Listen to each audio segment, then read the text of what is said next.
యేసు రక్షించును, యేసు స్వస్థపరచును.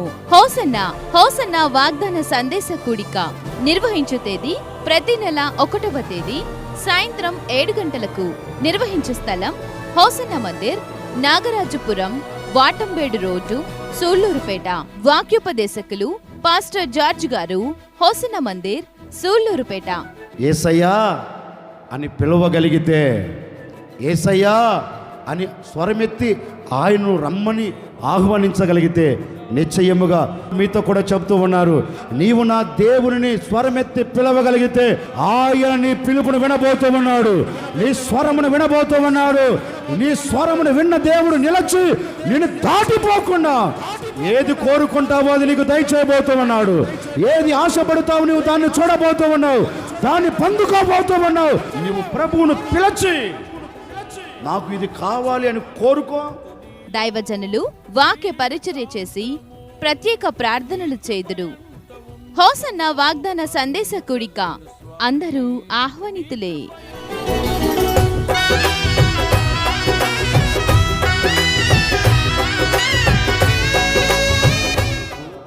కూడి వచ్చిన మీ అందరికీ నా హృదయపూర్వకమైన వందనాలండి. అందరికీ వందనాలు, దేవునికి స్తోత్రాలు. క్రింద కూర్చున్న వాళ్ళకి, పైన కూర్చున్న వాళ్ళకి మరొక్కసారి నా హృదయపూర్వకమైన వందనాలు. దేవుడు మిమ్మల్ని దీవించి ఆశీర్వదించి మీకు క్షేమమును కలగచేయునుగాక. దేవుని పేరు పెట్టబడిన ఇశ్రాయేలీయులు, దేవుడు వారికి ఒక శ్రేష్టమైన భూమిని కట్టబెట్టాడు. ఒక శ్రేష్టమైన భూమిలోనికి వారిని తీసుకొని వచ్చి వారిని స్థిరపరిచాడు. ఈ దేవుని పేరు పెట్టబడిన ఈ ప్రజలతో దేవాతి దేవుడు ఓ చక్కని శ్రేష్టమైన మాట వారితో చెప్పాడు. చూడండి నా ప్రజలారా, ఇప్పటి వరకు మీరు పడిన బాధ వేరు, ఇప్పటి వరకు మీరు పడిన కష్టం వేరు, ఇప్పటి వరకు మీరు కార్చిన కన్నీరు వేరు, ఇప్పటి వరకు మీరు నిలిచి ఉన్న స్థలం వేరు, ఇక మీదట మీరు ఉండబోయే పట్టణము వేరు అని వారిని తీసుకొని వచ్చి ఒక శ్రేష్టమైన భూమిలో వారిని నాటాడు. నాటిన తర్వాత దేవుడు చెప్పాడు, నేను మిమ్మల్ని కష్టపడని దేశంలోనికి తీసుకొని వచ్చా. మీరు నాటలేదు, మీరు విత్తలేదు, మీరు నివాసపురములను మీరు ఏర్పరచుకొనలేదు. ఆ శ్రేష్టమైన భూమిలోనికి నేను మిమ్మల్ని తీసుకొని వచ్చి పెట్టాను కనుక, మీరు ఈ దేశాన్ని స్వాధీనపరుచుకున్నారు కనుక, మీ బ్రతుకు దినములన్నిట ఈ పట్టణములో మీకు ఆనందం కలుగుతుంది, సంతోషం కలుగుతుంది, నెమ్మది కలుగుతుంది. మీకు కావలసిన ప్రతి దీవెన ఈ పట్టణములో మీకు దొరుకుతుంది అని చెప్పాడు. ఆ మాట చెప్పిన తర్వాత ఒక ఆజ్ఞ కూడా పెట్టాడండి. అంటే దేవుడు ఒక వ్యక్తిని ఆశీర్వదించేటప్పుడు, లేకపోతే దేవుడు ఒక వ్యక్తికి ధారాళముగా దయచేసేటప్పుడు ఒక కండిషన్ లేకుండా ఏది దేవుడు ఇవ్వడు, ఒక ఆజ్ఞ లేకుండా దేవుడు ఇవ్వడు. అట్లాగే వారికి ఇవన్నీ అప్పగించేటప్పుడు దేవాది దేవుడు చెప్పాడు, చూడండి, నా మాట మీరు మీరని అంతవరకు మీకు ఏ కష్టం ఉండదు, మీకు ఏ బాధ ఉండదు, ఎలాంటి ఇబ్బందులు మీకు ఉండవు. ఎందుకంటే మీరు నా మాటకు లోబడి నేను చెప్పినట్లుగా మీరు నడిపించబడుతున్నారు కనుక ఇబ్బందులు ఉండవు. ఎప్పుడైతే నా మాట మీరుతారో నిశ్చయముగా ఈ దేశములో నుండి నేను మిమ్మల్ని కొట్టివేస్తాను అని చెప్పారు. అప్పుడు దేవుని ప్రజలు కూడా ఒక మాట అన్నారు, అయ్యా, ఎంతో కష్టములో మేము ఉన్నాం, ఎంతో ఇబ్బందుల్లో మేము ఉన్నాం, ఆ ఇబ్బందుల మధ్యలో నుంచి మమ్మల్ని విడిపించావు, ఆ కష్టాల మధ్యలోంచి నీవు మమ్మల్ని తప్పించి ఈ సుఖవంతమైన సారవంతమైన ఈ భూమిలో నీవు మమ్మల్ని నాటితే మేము నీ ఆజ్ఞను ఎందుకు మీరుతాం? నాకు వచ్చిన ఒక డౌట్ ఏంటి తెలుసండి, ఈ ఇశ్రాయేలు అందరూ ఎలాంటి వాళ్ళంటే, కడుపు మండితే ఒక మాట, కడుపు నిండితే, మీ ఊళ్ళో ఉన్నాయా సామెతలు? చెప్పరేంటండి? కడుపు మండితే ఒక మాట మాట్లాడుతారు, కడుపు నిండుతేనేమో మరొక మాట మాట్లాడుతారు. కడుపు నిండిందనుకో వారి నోట వచ్చే మాట ఏంటంటే, నీ వంటి దేవుడు ప్రపంచంలో లేరయ్యా అంటారు. అదే కానీ కొంచెం కడుపు మండింది అనుకోండి, ఒకే మాట అంటారు, నీలాంటి దేవుడు భూమి మీద లేడయ్యా, మాకు ఇంత కష్టాన్ని పెట్టావు, ఇంత నష్టం చూచేటట్లుగా మమ్మల్ని ఈ దిశలోనికి నడిపించవు అని మానవుని నోట వస్తుందండి. అంటే మానవుని నైజం ఏంటంటే ఉన్నప్పుడు ఒకలాగా, లేనప్పుడు మరొకలాగా. అది ఎవరి నైజం అంటే దేవుని నైజం కాదండి, మానవుని నైజం. ఈ ప్రజలు కూడా అన్నారు, కష్టంలోంచి బయటకు వచ్చారు కదండి, ఇప్పుడు అంటారు, నీ మాట మేము ఎందుకు మీరుతాం, నీ మాట మేము జమదాటము, నీ మాటకు మేము కట్టుబడి ఇక్కడ నిలిచిపోతాం అన్నారు.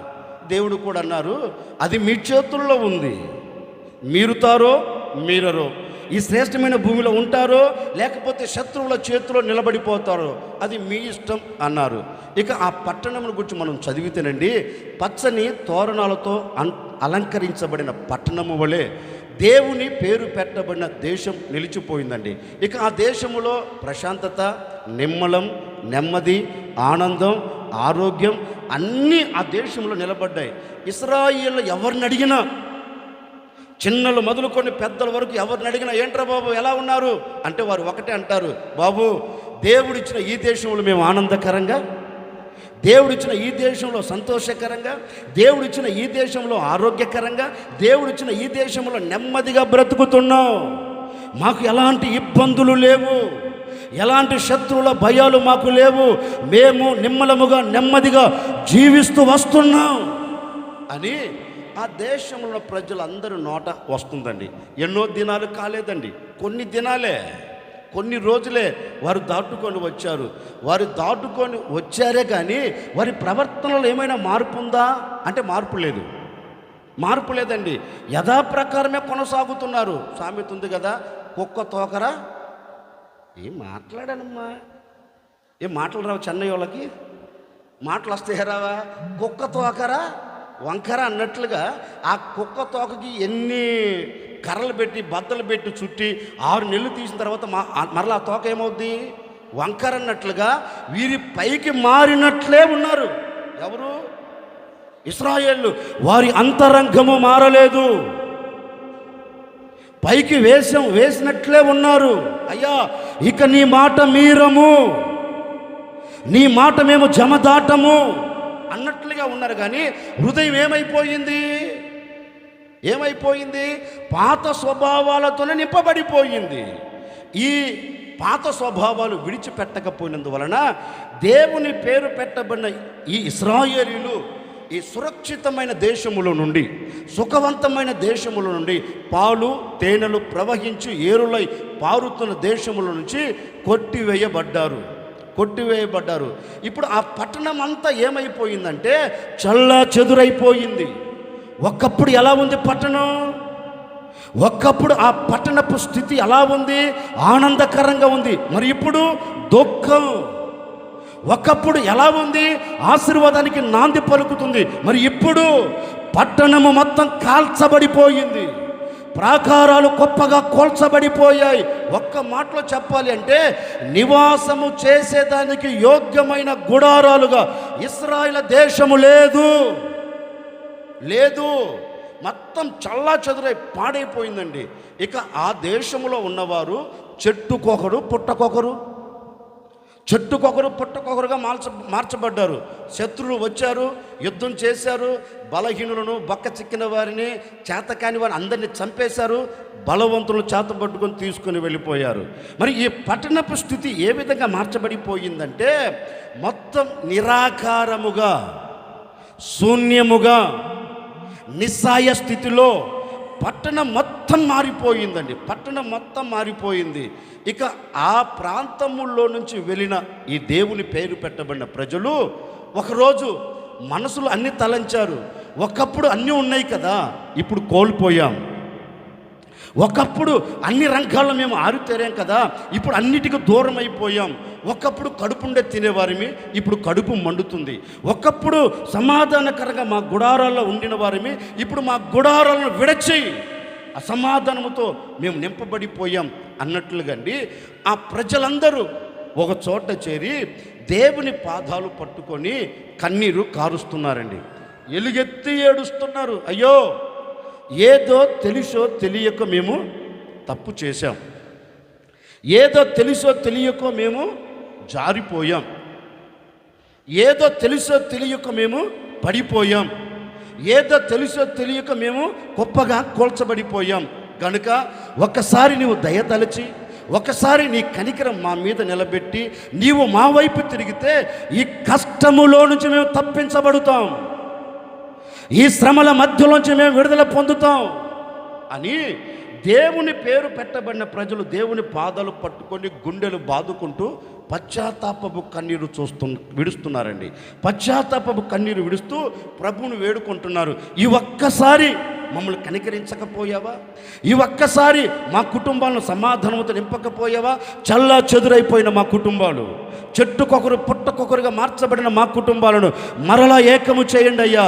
మేము పోగొట్టుకున్న ఆనందము చూడాలి, పోగొట్టుకున్న ఆరోగ్యమును చూడాలి, పోగొట్టుకున్న ఆ ధన్యతను చూడాలి, పోగొట్టుకున్న ఆ దేశంలోనికి మేము వెళ్ళి మరలా అక్కడ నిలబడాలి అని ఈ ప్రజలందరూ చిన్నలు మొదలుకొని వృద్ధుల వరకు బ్రతికి ఉన్న ప్రతి ఒక్కరి కంట కన్నీరు కారుస్తున్నారండి.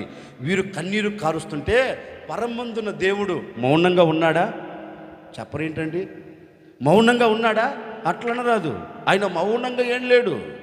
ఎప్పుడైతే వీరు పశ్చాత్తాప పడ్డారో నేను వారి వైపు చూడను అని చెప్పిన దేవుడే వీరి పశ్చాత్తాపమును చూచి, వీరు పశ్చాత్తాపముతో కూడిన ప్రార్థనను విని మరలా దేవుడు వారి తట్టు తిరిగి వారితో అంటున్నారు, యెరూషలేము నివాసులారా, సియోను కాపురస్తులారా, ఎందుకు మీరు ఏడుస్తున్నారు? ఎందుకు మీరు కలవరపడుతున్నారు?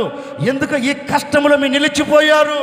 అయ్యా, మా అవిధేయతేనయ్యా, అయ్యా మా తప్పేనయ్యా, అయ్యా మేము తీసుకుంటున్న ఆ నిర్ణయమేనయ్యా ఈ స్థితిలోనికి మమ్మల్ని తీసుకొని వచ్చి పెట్టింది. ఒక్కసారి ఇక్కడి నుంచి మమ్మల్ని లేవనెత్తు, మా కంట కన్నీరు లేకుండా తుడిచివే. ఈ సమయంలో మమ్మల్ని ఓదార్చగలిగిన వాడు, ఈ సమయంలో మమ్మల్ని అద్దరికి చేర్చగలిగిన వాడు ఎవడు లేడు, నీవు తప్ప వేరొక ఆశ్రయము లేదు అని ఈ ప్రజలందరూ ఎక్కుళ్ళు పెట్టి ఏడుస్తున్నారండి. మన దేవుడు ఎవరు అంటే మన స్థితిని చూసి తిరిగేవాడు కాదు, మనకు కలిగిన డబ్బును చూసి మాట్లాడేంటండి, మనకు కలిగిన డబ్బును చూసి తిరిగేవాడు కాదు, మనకు కలిగిన అందమును చూసి తిరిగేవాడు కాదు, మనకు కలిగిన హోదాను చూసి తిరిగేవాడు కాదండి. ఆయన దేనికి తిరుగుతాడు అంటే మన పశ్చాత్తాపపు కన్నీరును చూచి. ఆయన దేనికి కరగడు, ఆయన కరిగేది ఒక్కదానికే. దేనికి? పశ్చాత్తాపపు కన్నీరు. ఆ కన్నీరు కారిస్తే చాలండి, యేసయ్య సింహాసనం విడిచి మన మధ్యలోనికి దిగి వస్తాడు ఆయన. ఆయన ఆ కన్నీరు చూస్తే ఆగడు, ఎందుకంటే లేఖనము కూడా చక్కగా రాయబడింది. ఆ అమ్మ ఎవరు? హన్న. ఆమెకు కలిగిన శ్రమ, ఆమెకు కలిగిన వేదనను బట్టి తిన్నగా దేవుని మందిరంలోనికి వెళ్ళి మనోదుఖము గలదై, దుఃఖం కాదు, మనోదుఖము గలదై దేవుని పాదాలు పట్టుకొని బిగ్గరగా ఏడుస్తుంది. అయ్యా, ఈ నిందను నేను భరించలేకపోతున్నాను, ఈ అవమానం నా మీద నేను మోపుకోలేకపోతున్నాను, నా కంట వస్తున్న కన్నీరు నేను తుడుచుకోలేకపోతున్నాను. ఒక్కసారి ఈ కన్నీళ్ళ మధ్య నుంచి నాకు విడుదల కలగచేసి నన్ను ఓదార్చి నాకు కలిగిన నిందను కొట్టివే అని దేవుని సన్నిధిలో అడిగితే పరమందున దేవుడు ఏం చేశాడు? అమ్మా నీ ప్రార్థన వినను అన్నాడా? అనలేదండి. ఈమె ఎప్పుడైతే గుండెలు బాదుకొని పశ్చాత్తాపపు కన్నీరు కారుస్తుందో పరమందున దేవుడు ఆమె స్వరమును, ఆమె ప్రార్థనను విని పరము నుండి భూమికి వాక్కును పంపుతున్నాడు. అమ్మా, నీవు నా సన్నిధిలో చేసిన ఈ మనవిని నేను విన్నాను, నిశ్చయముగా నీవు చేసిన దాన్ని నేను నీకు దయచేయబోతూ ఉన్నాను. కొట్టు గట్టిగా, కొంచెం గట్టిగానే కొట్టు. దేవుడు ఆమెతో అంటాడు, దేవుడు ఆ సంఘంలో దైవ సేవకుడు ప్రత్యక్షమై దైవ సేవకుడు ద్వారా ఆమెతో చెప్తున్నాడు, దైవజనుడా ఆమెతో చెప్పు అంటే ఈ దైవ సేవకుడు ఆమె దగ్గరికి ఒకే మాట అంటున్నాడు, ఈ సమయమున ఈ ఆలయములో చేరి నీవు ఇశ్రాయేలు దేవునితో ఏదైతే విన్నపించుకున్నావో, దేని నిమిత్తమైతే మొరపెడుతున్నావో ఆ మనవిని ఇశ్రాయేలు దేవుడు నీకు దయచేయునుగాక. ఇక అంతే, ఏసునామములు అడుగుచున్నాము తండ్రి అన్నది. ఎవరు? ఆ అమ్మ కంటి నీళ్లు దురుచుకుంది. ఇక ఏమండి, మొహం గడుక్కుంది, తిన్నగా ఇంటికి బయలుదేరి వెళ్ళింది. లేఖనం ఉంటుంది, నాట నుండి ఆమె దుఃఖముఖము మాని ఎలా బ్రతికింది? సంతోషకరంగా బ్రతికింది. ఎందుకు బ్రతికింది అంటే లేఖనం అంటుంది, మనసు విప్పి పశ్చాత్తాపంతో కూడిన కన్నీటి ప్రార్థన దేవుని సన్నిధిలో చేసింది కనుక ఆమె ప్రార్థన ఆయన విన్నాడు. ఇప్పుడు ఇశ్రాయేలు కూడా చేస్తున్నది అదేనండి. ఇశ్రాయేలు చేసే ప్రార్థన కూడా అదే. తెలిసో తెలియకో మా అవిధేయతను బట్టి నీ ఆజ్ఞను మీరి మేము పాపమును మూట కట్టుకున్నాం, మేము పాపమును మూట కట్టుకొని నీకు దూరం అయిపోయాం, నీవిచ్చిన ఈ దేశములో నుండి మేము తరిమి వేయబడ్డాం కనుక మేము మరలా ఆ దేశములో అడుగు పెట్టాలి, ఏం చేస్తామో మాకు తెలియదు అని ఏడుస్తుంటే దేవుడు వారితో చక్కని వాగ్దానపూరితమైన మాట వారితో చెప్తున్నారండి. ఇప్పుడు ఆ మాట మనం చదువుదాం. యెషయా ప్రవచన గ్రంథం 51వ అధ్యాయం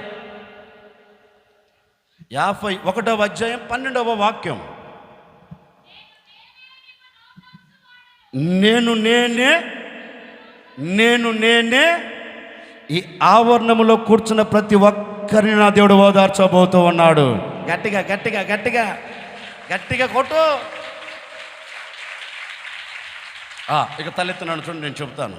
దేవునికి మహిమ కలుగును గాక. హల్లెలూయా. ఈ కన్నీరు కారుస్తున్న ఈ ప్రజలను చూచి ఓ శ్రేష్టమైన వాగ్దానం వారితో చేస్తున్నారండి. చూడండి, నా పేరు పెట్టబడిన నా జనులారా, మీరు ఇక మీదట భయపడవలసిన అక్కరలేదు. ఎందుకంటే ఏ చోట నుంచి మీరు దూరం అయిపోయారో, ఏ చోట నుంచి మీరు దూరం అయిపోయి ఎవరి చేతుల్లో పడి మీరు కన్నీరు కారుస్తున్నారో, ఈ కన్నీళ్ళ మధ్య అన్నిటిలో నుండి నేనేం చేయబోతున్నానంటే నేనే మిమ్మల్ని అందరినీ ఓదార్చి మరలా మీ దేశంలోనికి నేను సురక్షితంగా తీసుకొని వెళ్ళబోతూ ఉన్నాను. నేను మరలా మీ దేశంలో నాటబోతూ ఉన్నాను. నేను మరలా మిమ్మల్ని స్థిరపరచబోతూ ఉన్నాను. ఇక మీదట మీ కంట కన్నీరు కలగకుండా, ఇక మీదట మీ మనసులో వేదన కలగకుండా నేనే మిమ్మల్ని ఓదార్చబోతూ ఉన్నాను. మిమ్మల్ని ఓదార్చబోతూ ఉన్నాను. నేనే మిమ్మల్ని ఓదార్చి మీ కంట కన్నీరు కార్చకుండా నేను మరలా మీ దేశంలో నేను మిమ్మల్ని అందరినీ స్థిరపరచబోతూ ఉన్నాను అని దేవుడు వారితో వాగ్దానం చేశాడండి. ఎప్పుడు? కొన్ని వేల సంవత్సరాల కిందట వారితో చేశాడు. ఈ ఆరాధనలో ఒక సేవకుడిగా నేను మీతో చెప్పాలి అనుకున్న మాట ఏంటంటే, ఇంచుమించుగా 3 మాసాలు, ఈ సంవత్సరంలో 3 మాసాలు దాటుకొని నాలుగో మాసం 3వ వారంలో మనము అడుగు పెట్టాం. 3 మాసాల 3వ వారంలో మనం అడుగు పెట్టాం.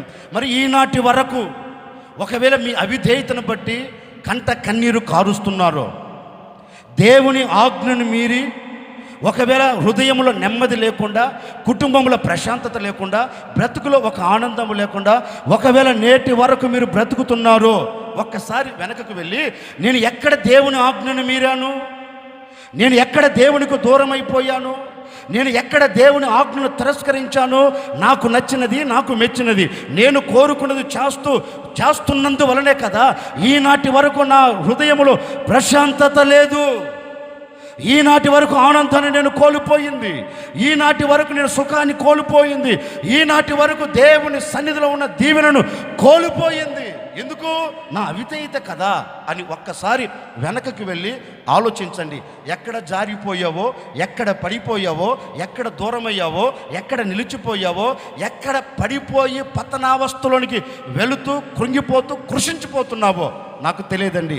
ఈ ఆరాధనలో ఓ సేవకుడిగా చెప్తున్నాను, ఇశ్రాయేలీయులు దేవుని సన్నిధిలోనికి వచ్చి పశ్చాత్తాపడినట్లుగా, దేవుని పాదాలు పట్టుకొని కన్నీరు కార్చినట్లుగా, దేవుని పాదాలు పట్టుకొని ఎలుగెత్తి మరపెట్టినట్లుగా ఈ ఆరాధనలో నీవు మరపెట్టగలిగితే ఈ 3 మాసాల 3వ వారం వరకు నీ కంట వస్తున్న కన్నీరు ఎవడు తుడవలేదేమో, ఎవడు అర్థం చేసుకోలేదేమో, ఎవరు అర్థం చేసుకోక ఒకవేళ అంధకారంలోనికి దిగజార్చబడుతూ ఇక మరణావస్థలోనికి వెళుతున్నావేమో, ఈ ఆరాధనలో నా ప్రభు నీతోనే చెబుతూ ఉన్నాడు, ఈ మాటలు వింటున్న మీతోనే చెబుతూ ఉన్నారు, భయపడవలసిన అక్కర లేదు. మీరు చేస్తున్న ప్రార్థన నా ప్రభు వినబోతూ ఉన్నారు. మీరు పెడుతున్న మొరను నా దేవుడు అంగీకరించబోతూ ఉన్నారు. మీ కన్నీళ్లను చూడబోతూ ఉన్నాడు. నిశ్చయముగా ఈ ఆరాధన నా ప్రభు దిగి వచ్చి ఉన్నారు. ఈ ఆరాధనలోనే నా దేవుడు నీ పట్ల అద్భుతం చేయబోతూ ఉన్నాడు. ఇప్పుడే ఇప్పుడే ఇప్పుడే ఆయన కార్యమును ప్రారంభించబోతూ ఉన్నాడు. అదిగో అదిగో నా దేవుడు నిన్ను ఓదార్చబోతూ ఉన్నాడు. ఓదార్చబోతూ ఉన్నాడు. నీ కంట కన్నీరు కనబడకుండా, నీ మనసులో వేదన కలగకుండా తుడిచివేయబోతూ ఉన్నాడు. తుడిచివేయబోతూ ఉన్నాడు. భయపడకు. ఇశ్రాయేలు పరిశుద్ధుడైన దేవుడు నీ మనవిని విన్నాడు. నీ మనవిని ఆలకించాడు. తప్పక ఈ ఆవరణంలో దేని నిమిత్తమైతే మొరపెడుతూ ఉన్నావు, ఆ మొర నా దేవుడు నీకు దయచేయబోతూ ఉన్నాడు. దయచేయబోతూ ఉన్నాడు. సమాధానము గల దానవై తిరిగి వెళ్ళబోతూ ఉన్నావు. సమాధానము గలవాడవై తిరిగి వెళ్ళబోతూ ఉన్నావు. యెహోవా ఇలాగూ ఆజ్ఞాపిస్తూ ఉన్నాడు. యెహోవా ఇలాగూ సెలవిచ్చుచున్నాడు. భయపడకు. నేనే మిమ్మల్ందరినీ ఓదార్చబోతూ ఉన్నాను. ఈ ఆరాధనలో పాలు పొందిన ప్రతి ఒక్కొక్కరిని నా ప్రభు ఓదార్చబోతూ ఉన్నాడు. ఓదార్చబోతూ ఉన్నాడు. ఓదార్పు లేక ఇక్కడ అడుగు పెట్టావా? ఓదార్పు లేక నా దేవుని మాటలు వింటున్నావా? ఇక్కడ నుండి నువ్వు తిరిగి వెళ్ళేటప్పుడు ఓదార్పు లేని నీ జీవితమునకు నా దేవుడు ఓదార్పునిచ్చి పంపబోతూ ఉన్నాడు. నా దేవుడు నీ హృదయానికి ఓదార్పును అనుగ్రహించబోతూ ఉన్నాడు. ఓదార్పుతో మీ కుటుంబాన్ని నింపబోతూ ఉన్నారు. అలాంటి కార్యం మీ కుటుంబం పట్ల నా ప్రభు జరిగించునుగాక. హల్లెలూయా. ఏ ఓదార్పు లేక ఇక్కడ అడుగు పెట్టావో నా ప్రభు మీతో చెప్తున్నాడండి.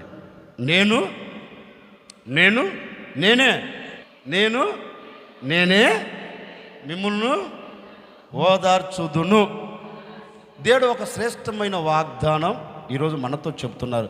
ఓ సేవకుడిగా, లేక ఒక తండ్రిగా, ఒక కాపరిగా, క్రీస్తుకు రాయబారిగా మనసారా నేను కోరుకొని మనస్ఫూర్తిగా మిమ్మల్ని ఆశీర్వదిస్తున్నానండి.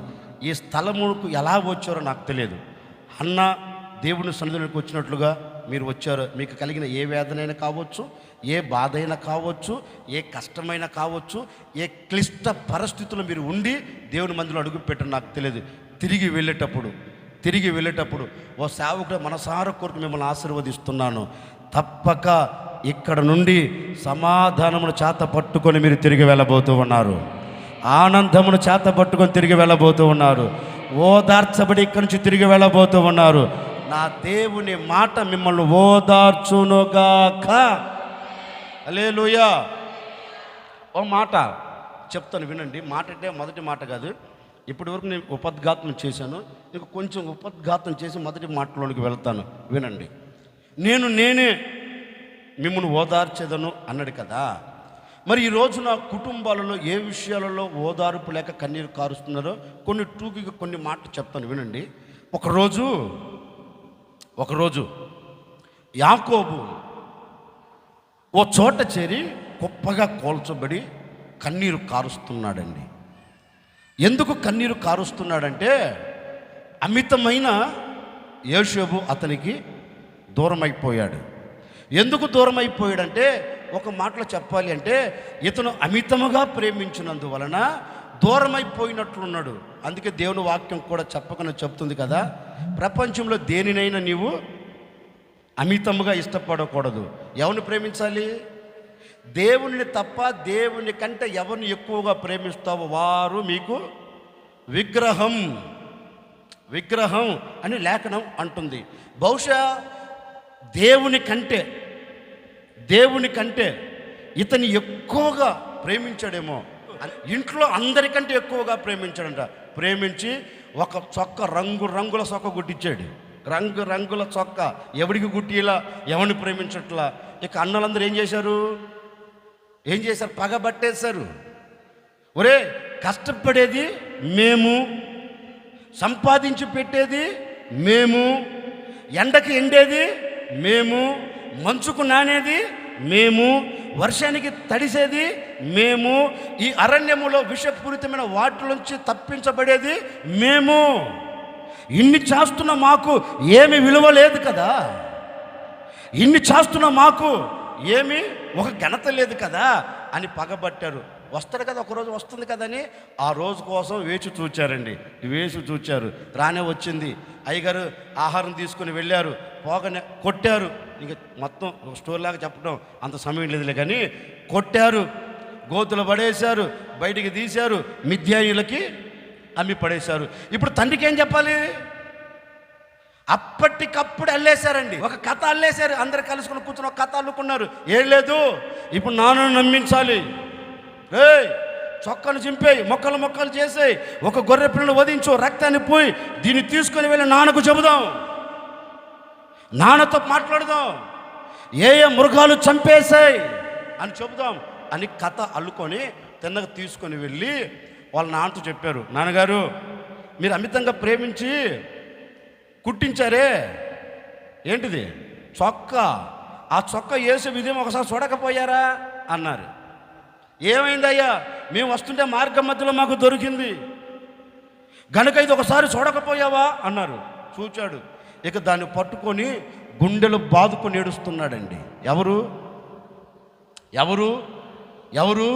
యాకోబు గుండెలు బాదుకొని ఏడుస్తున్నాయి. అయ్యో, ఒక్కగాను ఒక్క కుమారుడు అమితంగా ప్రేమించానే, ప్రేమించిన భార్య దూరం అయిపోయింది, ఇప్పుడు ప్రేమించిన కుమారుడు కూడా దూరం అయిపోయాడు. ఏంటా నా స్థితి, ఏంటా నా పరిస్థితి అని గొప్పగా కోల్చబడి ఇక మృతుల లోకానికి వెళుతున్నట్లుగా భావించి గుండెలు బాదుకొని ఏడుస్తున్నారండి. కొంతమంది భార్యలు వచ్చారు, పిల్లలు వచ్చారు, మనవాళ్ళు వచ్చారు, మనవరాలు వచ్చారు, కొడుకులు వచ్చారు, ఇంకా చెప్పాలంటే కోడళ్ళు కూడా వచ్చారు. ఇంకా చెప్పాలన్నా చుట్టుపక్కల వారందరూ వచ్చి యాకోబు చుట్టూ చేరి యాకోబును ఓదార్చాలి అనుకున్నారంటండి. ఎవరు? అందరూ చుట్టూ చేరి, ఎక్కడ? యాకోబు చుట్టూ చేరి అందరూ ఓదార్చేదానికి ప్రయత్నం చేశారంటండి.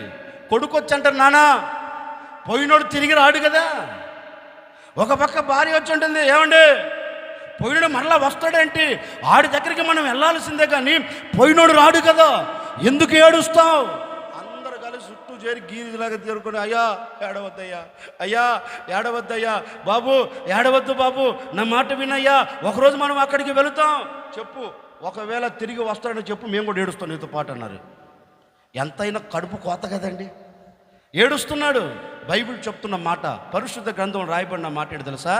అందరూ కలిసి యాకోబును ఓదార్చేదానికి ప్రయత్నము చేస్తున్నప్పటికీ యాకోబు ఓదార్పు పొందనొల్లకపోయాడంటండి. యాకోబు ఇంతమంది ఓదారుస్తున్నారు కదా, ఇంతమందిని కన్నీరు తూర్చడానికి నీ ప్రక్క నిలబడ్డారు కదా, ఎందుకు ఓదార్పు లేదు? అయ్యా, అది ఎవ్వరు చేత కాదు నన్ను ఓదార్చేదానికి అంటారు. ఇప్పుడు యాకోబు ఓదార్పు ఎందుకు పొందకుండా పోయాడంటే ఎవరిని బట్టి? పిల్లలను బట్టి. ఇప్పుడు పిల్లల వలన యాకోబుకి ఏం కలిగింది? కన్నీరు, ఒక ఓదార్పు లేదు. యాకోబు స్టోరీ పక్కన పెట్టండి. ఈ రోజున మన కుటుంబాల గురించి మనం ఆలోచిద్దామండి. మన కుటుంబాల గురించి, మన ఇంట్లో ఉన్న పిల్లల ద్వారా మనకు సంతోషం కలుగుతుందా? పిల్లల ద్వారా మనకు దుఃఖం మిగులుతుందా? 199% ఏదో అర్రకొర, 199% పిల్లల ద్వారా తల్లిదండ్రులకు వేదనే, పిల్లల ద్వారా తల్లిదండ్రులకు బాధే, పిల్లల ద్వారా తల్లిదండ్రులకు కష్టమే, కన్నీరే. ఇక్కడ కూర్చున్న వారికి లేదంటారా పిల్లల ద్వారా వేదన? ఏం మాట్లాడేంటండి? ఎందుకు లేదు? అందరికీ వేదనే అండి. ఈ ఆరాధనలో ఒక సేవకు నేను కోరుకునే కోరిక ఏంటంటే, ఒకవేళ ఈనాటి వరకు నీ పిల్లల ద్వారా నీకు అవమానం కలుగుతూ వచ్చిందో, నీ పిల్లల ద్వారా నీకు ఘనహీనత కలుగుతూ వచ్చిందో, నీ పిల్లలను చూసి దుఃఖపడుతూ వచ్చావేమో, నీ పిల్లలను చూసి నువ్వు వేదన పడుతూ వచ్చావేమో, అందుకే నీ వేదనను చూచాడు, అందుకే నీవు కారుస్తున్న కన్నీరును చూచాడు, అందుకే ఎవరు ఓదారుస్తున్నా ఓదార్పు పొందలేక నిస్సహాయ స్థితిలో పడిపోయిన నీ స్థితిని నా దేవుడు చూచి నీతో చెబుతున్నారు. ఈ చెన్నై ప్రాంతంలో సంఘస్థులారా, నిశ్చయముగా ఈ దినము నుండి మీ పిల్లల ద్వారా మీ కుటుంబాలకు నా దేవుడు ఓదార్పును కలగ చేయబోతామన్నాడు. మీ పిల్లలను చూచి మీరు ఆనందపడే రోజులు రాబోతూ ఉన్నాయి. మీ పిల్లలను చూచి సంతోషపడే రోజులు నా దేవుడు తీసుకొని రాబోతూ ఉన్నాడు. నిశ్చయముగా ఆ కార్యం నా ప్రభు జరిగించబోతూ ఉన్నాడు. నీ పిల్లల ద్వారా నీకు ఘనత కలగబోతూ ఉంది. నీ పిల్లల ద్వారా నీకు కీర్తి రాబోతూ ఉంది. నీ పిల్లల భవిష్యత్తును నా దేవుడు దీవెనకరంగా మార్చబోతూ ఉన్నాడు. నీ పిల్లలు దేవుని సన్నిధిలో పచ్చని ఒలీవ మొక్కల వలె నా దేవుడు పెంచబోతూ ఉన్నాడు. నా దేవుడు నీ బిడ్డల జీవితమును ఆనందకరంగా మార్చివేయబోతూ ఉన్నాడు. ఈ దినము మొదలుకొని నీ కుటుంబంలో, నీ వ్యక్తిగత జీవితంలో, నీ పిల్లల ద్వారా మీ కుటుంబాలన్నిటికీ నా దేవుడు ఓదార్పును తీసుకొని రాబోతూ ఉన్నారు. చెప్పు గట్టిగా. ఎక్కడి నుంచి ఓదార్పు?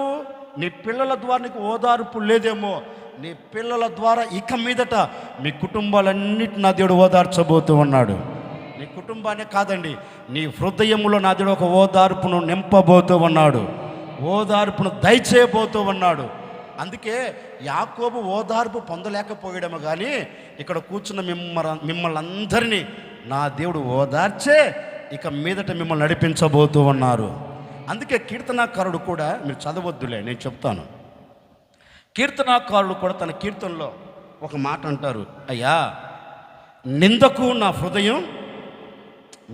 నా హృదయం బ్రద్దలైపోయింది, ఓదార్చవలసిన వారే నాకు దూరస్తులయ్యారు. కీర్తనకారుడు అంటారండి, నింద వలన నా హృదయం ఏమైపోయింది? తెప్పరిల్లబడట్లేదు. నిందలన్నీ వచ్చి నా మీద పడేలోపు నేను లేవలేకపోతూ వచ్చాను. ఇలాంటి పరిస్థితుల్లో నా అనుకున్న వారు ఏం చేయాలి? ఏంటండి? ఓదార్చాలి. రేవాయ్ ఆ నింద నిన్నేం చేస్తుందిలే, నోరమే, ఎవరో ఏదో నిందలు మోపారు, నువ్వెందుకు కన్నీరు కాస్త కృంగిపోతావు, ఎలాగైతే నింద వచ్చిందో అలాగే వెళ్ళిపోతుందిలే, ధైర్యం తెచ్చుకో అని చెప్పాలా? ఏంటండి చెప్పాలా? ఎవరు చెప్పట్లేదంట. నా అనుకున్న వారే దూరం అయిపోయారంట. ఆ కీర్తనకారుడు అంటాడు, నాకు మిగిలింది కన్నీరే, ఓదార్చవలసిన వారు ఎవరు లేరంటారు. విలాప గ్రంథకర్త కూడా తన గ్రంథంలో ఒక మాట రాస్తారు, మీరు చదువు, నేను చెప్తాను వినండి.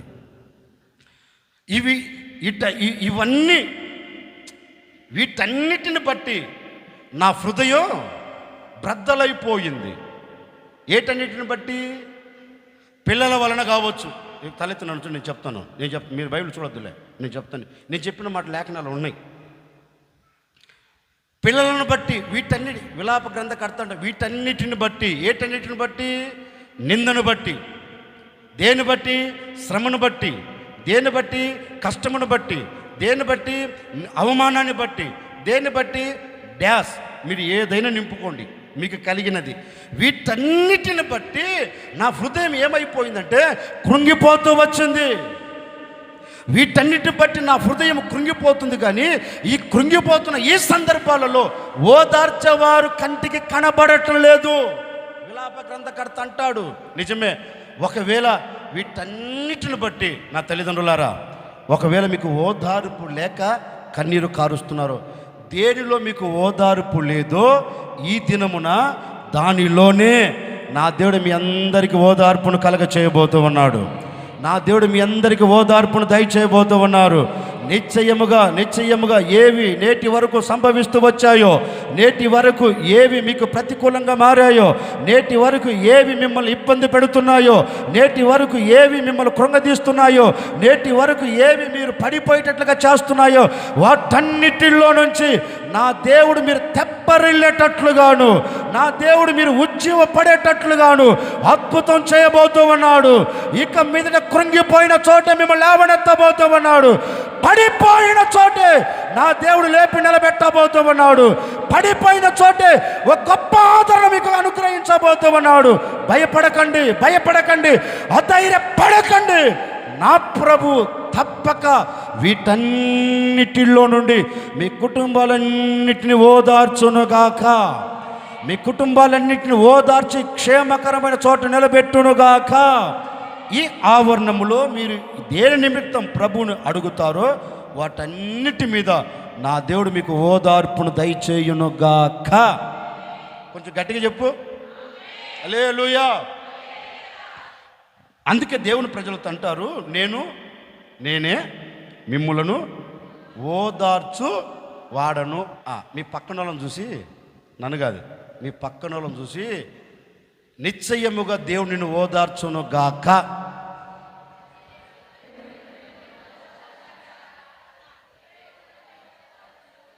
ఎట్టను తెలుసా ఇది? ఎట్టను తెలుసా? ఆ కోళ్ళ ఫారంలో కోళ్ళు తెలుసా మీకు? కోళ్ళు తెలుసా తెలియదా? మీరు ఇంగ్లీష్ కదా, నాకు ఇంగ్లీష్ రాదులే. చికెన్ ఏదో అంటారే, ఏంటిది? ఆ కోళ్ళు ఉన్నాయి కదా కోళ్ళ ఫారంలో, ఆ కోళ్ళు కూడా చూడండి, దాన లేకపోతే దాన పీకల దాకా దీనికి అరవదు. దాన కానీ సరిపోలేదు అనుకో, రే సన్నసుడా కొంచెం దాని రే రే అంటాయి. తెలుసా మీకు? విన్నారా మీరు? అంటుంటే అట్టుంది కోళ్ళలాగా అనగాకండి అమ్మా, అనగాకండి. దేవుడు నిన్ను ఓదార్చునుగాక. గట్టిగా గట్టిగా గట్టిగా ఈ ఆవరణములో మీరు ఏదైతే చెప్పారో నిశ్చయముగా నా దేవుడు దానిని మీకు దయచేయబోతూ ఉన్నాడు. దానిని మీ చేతుల్లో పెట్టబోతూ ఉన్నారు.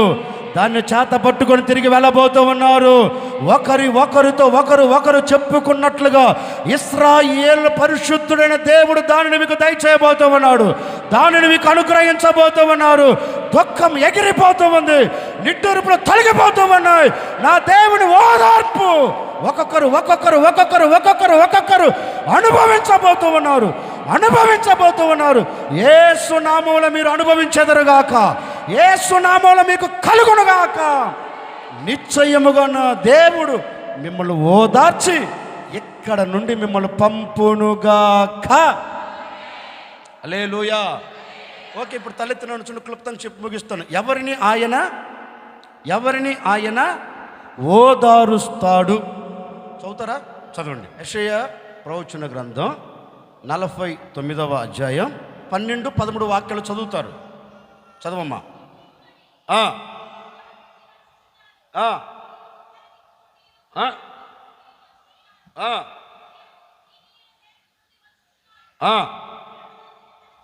చూడండి, శ్రమ నొందిన తన జనుల యందు యెహోవా జాలిపడి యెహోవా తన జనులందరినీ ఓదార్చబోతూ ఉన్నారు. ఇక తలెత్తున్నాను చూడండి, నేను చెప్తాను. ఎవరిని ఆయన ఓదారుస్తాడు అంటే లేఖనం ఈ విధంగా చెప్తుంది. శ్రమ నొందిన తన ప్రజలను ఆయన ఏం చేయబోతున్నాడు? ఓదార్చబోతూ ఉన్నాడు. ఇప్పుడు తలెత్తున్నాను చూస్తే ఈ క్లుప్త వ్యాఖ్యానం చేసి ముగిస్తాను. సాక్షాత్తుగా దేవాతి దేవుడు చెప్తున్న మాట ఏంటంటే, నా జనులైన లేకపోతే నా పేరు పెట్టబడిన నా ప్రజలు, ఇక మన భాషలో చెప్పుకోవాలి అంటే క్రీస్తు రక్తముతో కడగబడిన పరిశుద్ధ సమూహం అయిన సంఘం. ఒక సంఘమును గూర్చి కానివ్వండి, ఒక వ్యక్తిగత జీవితమును గూర్చి కానివ్వండి, ఒక కుటుంబాన్ని గూర్చి కానివ్వండి, దేని నిమిత్తమైనా అనుకోండి, ఈ వ్యక్తులట శ్రమ నొందుతూ ఉన్నారంటండి, శ్రమపరచబడుతూ ఉన్నారు. దేవాతి దేవుడు అంటారు, నా ప్రజలు పడుతున్న శ్రమను నేను చూచా. మీకు అర్థమయ్యే భాషలు చెప్తాను. మీ ఇంట్లో ఎవరైనా పిల్లలు ఉన్నారనుకోండి, పిల్లలు వాడు ఎండకు, ఈ వేసవికాలం కదా, ఎండకు మాడు పగిలి ఎండకోడు బయట కష్టపడుతున్నాడు, శ్రమ పడుతున్నాడు. అప్పుడు తల్లిగా లేకపోతే తండ్రిగా వాళ్ళైనా మీరైనా బిడ్డలను చూసేమంటారు, రే నీ చావు నువ్వు సావరా అంటారా? ఏ తల్లి అనదు, ఏ తండ్రి అనరు. ఒకవేళ అంటున్నారు అంటే తల్లి తండ్రి కాదు, వాళ్ళెవరు? కసాయి తల్లిదండ్రులు, కన్న తల్లిదండ్రులు కాదు. కన్న తల్లిదండ్రులు బిడ్డలు కష్టపడుతుంటే ఆ కష్టమును చూసి జాలి పడుతారు. ఆ బిడ్డల కష్టమును చూసి ఏం చేస్తారు? జాలిపడి, బాబు రే ఇప్పటి వరకు పడిన ప్రయాస చాలు, ఇప్పటి వరకు నువ్వు పడుతున్న కష్టం ఇక చాలు, నా మాట విను నాన్న, కొంచెం వెళ్ళి రెస్ట్ తీసుకోపోమ్మా, మిగతాది నేను చేస్తాను అంటారా అన్నారా? ఏ కన్న తల్లి అయినా ఏ కన్న తండ్రి అయినా వారి నోట వచ్చే మొదటి మాట ఇది. కష్టపడుతున్న బిడ్డలను చూచి దేవాతి దేవుడు కూడా తన పోలికలో, తన స్వరూపమందు, తన చేతలతో, తన మనసులో ఉన్న ఉద్దేశాల ప్రకారం చేయబడిన ఆ నరులను చూచి దేవాతి దేవుడు ఒకటి అంటున్నాడు, నా ప్రజలైన ఇశ్రాయేలు వారులారా, మీరు పడుతున్న శ్రమను ఇక నేను చూడలేను, మీరు పడుతున్న ఈ బాధను ఇక నేను చూడలేను, కనుక మీరు పడుతున్న ఈ శ్రమను మీ మీద నుండి నేను తీసివేయాలని, మీరు పడుతున్న ఈ కష్టములో నుండి నేను మిమ్మల్ని బయటికి తీసుకొని రావాలని నేను మీ మీద ఏం పడుతున్నానంటే జాలిపడి నా దయను మీ మీద ఉంచి నా కనికరం మీ మీదకి పంపి నా కటాక్షం మీ యొద్దకు పంపి ఇప్పుడు నేను మిమ్మల్ని అందరినీ ఏం చేయబోతున్నానంటే ఈ శ్రమల మధ్యలో నుండి మిమ్మల్ని అందరినీ నేను ఓదార్చబోతూ ఉన్నాను. ఓ సేవకుడు నిన్ను మనసులో నేను కూడా కోరుకుంటున్నానండి, నేటి వరకు ఏ శ్రమను అనుభవిస్తూ వస్తున్నావో వాటన్నిటిలో నుండి నా దేవుడు ఈ ఆరాధన మొదలుకొని మీ కుటుంబాలన్నిటిని ఓదార్చునుగాక. శ్రమల మధ్య నుంచి నా దేవుడు మిమ్మల్ని అందరినీ బయటికి తీసుకొని వచ్చునుగాక. ఒకరోజు దేవుని పేరు పెట్టబడిన ఈ ఇశ్రాయేలీయులు అబ్రహాము చేసిన ఒక చిన్న తప్పిదమును బట్టి, లేకపోతే అబ్రహాము నిర్లక్ష్య వైఖరిని బట్టి దేవుని పేరు పెట్టబడిన ప్రజలు 430 సంవత్సరాలు ఎక్కడున్నారు? ఐగుప్తు దేశంలో ఉన్నారు. ఈ ఐగుప్తు దేశంలో 430 సంవత్సరాలు ఎలా బ్రతికారు అంటే సుఖవంతంగా బ్రతకలేదండి, ఆనందకరంగా బ్రతకలేదండి, నెమ్మదికరంగా బ్రతకలేదండి. శత్రువులు వీరిని ఎలా చూస్తున్నారంటే బానిసలుగా చూస్తున్నారు.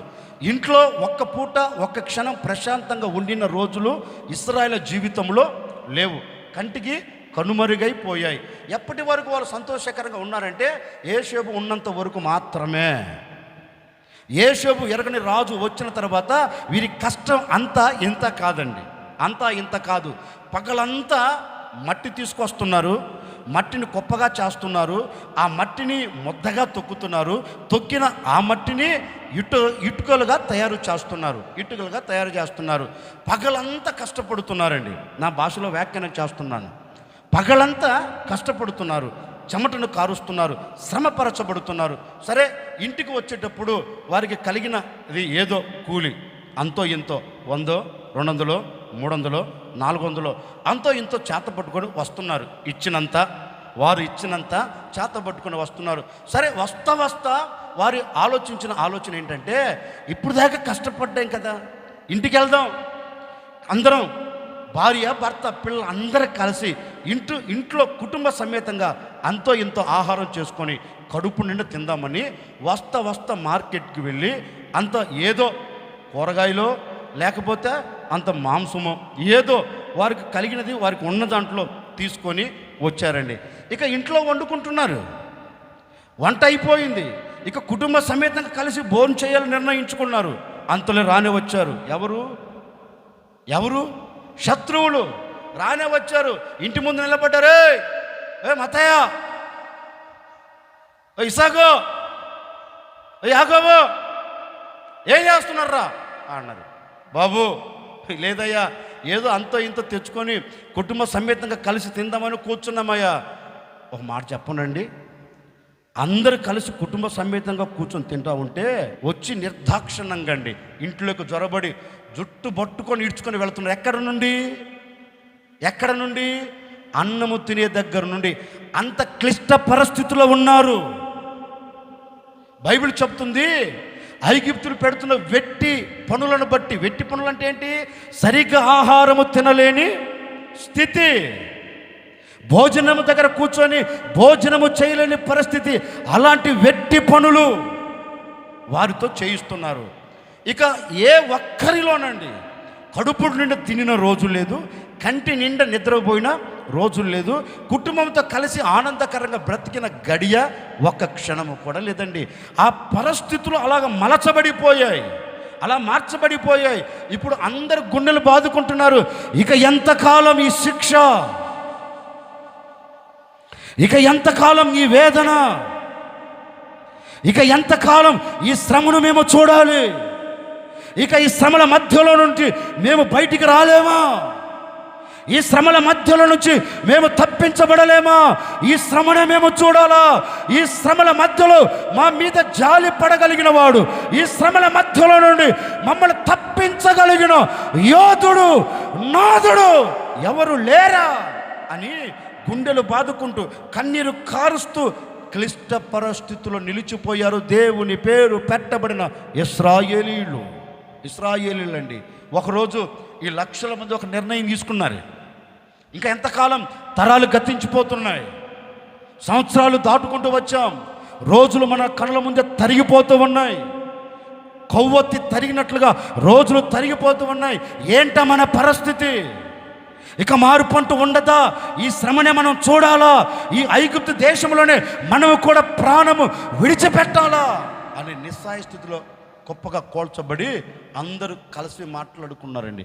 ఎట్లాగైతే లాభం లేదు, ఏదో ఒకటి తేల్చుకుందాం, ఏదో ఒక నిర్ణయానికి వద్దాం అని అందరూ ఒక నిర్ణయానికి వచ్చేసారు. వచ్చేసి తిన్నగా దేవుని దగ్గరకు వచ్చారండి.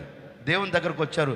వచ్చి వారి గుండెలు బాదుకుంటూ ఓ మాట అన్నారండి. అయ్యా, ఆ రోజు నీవు అబ్రహాముకి ఏం మాట ఇచ్చావు?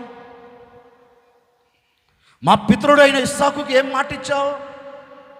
మా పితరుడైన యాకోబుకి ఏమని మాట ఇచ్చావు? ఒక్కసారి అబ్రహాము, ఇస్సాకు, యాకోబుతో చేసిన నిబంధనను జ్ఞాపకము చేసుకో. వారు వాడిన ఒక చిన్న మాట అండి, వారు ప్రార్థనలో వాడిన ఒక చిన్న మాట, మా పితరులతో నువ్వు చేసిన నిబంధనను ఒక్కసారి జ్ఞాపకం చేసుకో. ఏమని మాట ఇచ్చావు? ఆ దేశమును మీ సంతతికి స్వాధీనపరుస్తాను, స్వాస్థ్యముగా ఇస్తానని మాట ఇచ్చావు కదా. మరి ఏంటి మా పరిస్థితి ఏంటి అని ఈ ఐగుప్తులు పెడుతున్న వెట్టి పనులను తట్టుకోలేక ఇశ్రాయేలు అందరూ దేవుని సన్నిధిలోనికి వచ్చి మొరపెట్టారండి. ఇప్పుడు ఎప్పుడైతే వీరు మొరపెట్టాడో పరమందున దేవుడు వీరి మొరను విన్నాడు. విని మోషేకు ప్రత్యక్షమయ్యాడు. మోషేకు నేను చెప్పిన సంభవం నిర్గమకాండం, మీరు చదవద్దు, బైబిల్ తెరవద్దు. నేను చెప్పిన సంభవం నిర్గమకాండం 2వ అధ్యాయం చివరి వాక్యాలలో రాయబడి ఉంటుంది. ఇప్పుడు 3వ అధ్యాయంలో అడుగు పెడుతున్నా వినండి. దేవుడు మోషేకు ప్రత్యక్షమై మోషేతో ముఖాముఖిగా మాట్లాడుతూ ఉన్నాడు. మోషే, ఒక్కసారి నా ప్రజల బాధ నేను చూచానయ్యా, నా ప్రజలను కష్టపెడుతున్న శత్రువుల వారి పగను నేను గమనించానయ్యా, నా ప్రజలు నా సన్నిధిలోకి వచ్చి కన్నీరు కారుస్తున్న కన్నీరును నేను చూచానయ్యా, కనుక ఏం లేదు, నువ్వు వెళితే నీ ద్వారా నేను ఆ ప్రజలను విడిపిస్తానని చెప్పాడు. అప్పుడు మోషే ఏం చెప్పాడు? అయ్యా, ఇవన్నీ నాకెందుకు స్వామి, నేను మొదటే ఎవరిని నత్తోన్ని నేను ఆ ప్రజల మధ్యలోనికి వెళ్ళి దేవుడు మిమ్మల్ని విడిపిస్తానని చెప్పేదానికి ఆ ఒక్క మాటగా ఇంచుమించు అరగంట సాగదిత్తా. ఎందుకంటే నా నోరు తిరగదు. ఆ మాట పూర్తయ్యేలోపు గంటలు దాటిపోతుంది. ఆ లోపు వాళ్ళని రాళ్ళతో కూడా చంపేస్తా. నాకెందుకు బాబా ఈ సావు, నాకు అక్కర్లేదు.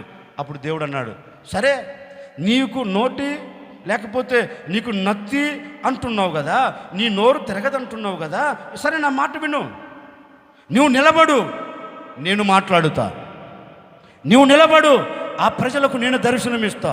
ఎందుకంటే నా ప్రజలు ఇక కష్టములో ఉండకూడదు, నా ప్రజలు ఈ శ్రమల మధ్యలో నిలబడకూడదు, నా ప్రజలు ఈ శ్రమల మధ్యలో నిలబడి నిట్టూర్పులు విడవకూడదు. నా ప్రజల శ్రమ దినములకు నేను ముగింపును కలగ చేయబోతూ ఉన్నాను. నా ప్రజల ఎదుట ఏ శ్రమ నిలబడకుండా, నా ప్రజలను ఏ శ్రమ పరిపాలన చేయకుండా అక్కడ నుండి నేను వారిని బయటకు తీసుకొని రాబోతూ ఉన్నా. నా మాట వినవయ్యా, నా మాట విను అన్నాడు. అయ్యా, ఏదో ఇంతగా చెబుతున్నావు కనుక సరే నువ్వు ఏది చెప్తే అది అన్నాడు. తిన్నగా మోషేకు ప్రత్యక్షమై మోషేతో మాట్లాడుతూ ఒక మాట అంటాడు. ఇప్పుడు ఆ మాట చదువుదాం. నిర్గమకాండం 3వ అధ్యాయం 7వ వాక్యం ఒక్కటి చదవండి. మరి యెహోవా ఇట్లను, నేను ఐగుప్తులో ఉన్న నా ప్రజల బాధను నిశ్చయముగా నేను చూచితిని, వారి శ్రమలో లేకపోతే వారి పనులలో కష్టపెట్టు వారిని బట్టి వారి పెట్టిన మొరను నేను వినియున్నాను, నిశ్చయముగా నేను వారి మధ్యలోనికి దిగి రాబోతూ ఉన్నాను. గట్టిగా కొట్టు. ఇక తలెత్తి నన్ను చూడండి, నేను చెప్పి ముగిస్తాను. తలెత్తి నన్ను చూడండి. దేవుడు అంటారు మోషేతో, మోషే, నా ప్రజల బాధ నేను, నా ప్రజల శ్రమను నేను, నా ప్రజల కష్టమును నేను, నా ప్రజలు పడుతున్న ప్రయాసను నేను ఎలా చూశాడంట? నిశ్చయముగా చూశాడంట. ఏది చూచి చూడనట్లు కాదు, ఖచ్చితంగా చెప్తున్నాడు. నా ప్రజల బాధ నిశ్చయముగా చూచా. నా ప్రజలు నా సన్నిధిలోనికి వచ్చి పెట్టే మొరను నేను విన్నా. ఇప్పుడు నేనేం చేయబోతున్నా తెలుసా? వారిని విడిపించుటకు, వారిని 8వ వాక్యం రాయబడుతుంది, మీరు చదువుతుంది, నేను చెప్తాను వినండి. వారిని విడిపించుటకు, వారిని నడిపించుటకు నేను వారి మధ్యలోనికి దిగి వచ్చి ఉన్నాను అని వారితో చెప్పి, సాక్షాత్తుగా దేవుడు దిగి వచ్చి వారి బంధకాల మధ్యలో నుండి, వారి శ్రమల మధ్యలో నుండి, వారి ఇక్కట్ల మధ్యలో నుండి దేవుడు వారిని తప్పించి విడిపించి బయటికి తీసుకొని వచ్చి ఏ దేశమునైతే స్వాస్థ్యముగా ఇస్తానని చెప్పాడో ఆ దేశములోనికి వారిని తీసుకొని వచ్చి ఆ దేశములో దేవుడు వారిని స్థిరపరిచాడు. ఇప్పుడు వారంటారు, మాకు ఏ కష్టం లేదు. ఎందుకు కష్టం లేదు? వారు ఒకే మాట అంటారు, మా దేవుడు మా శ్రమను చూచాడు.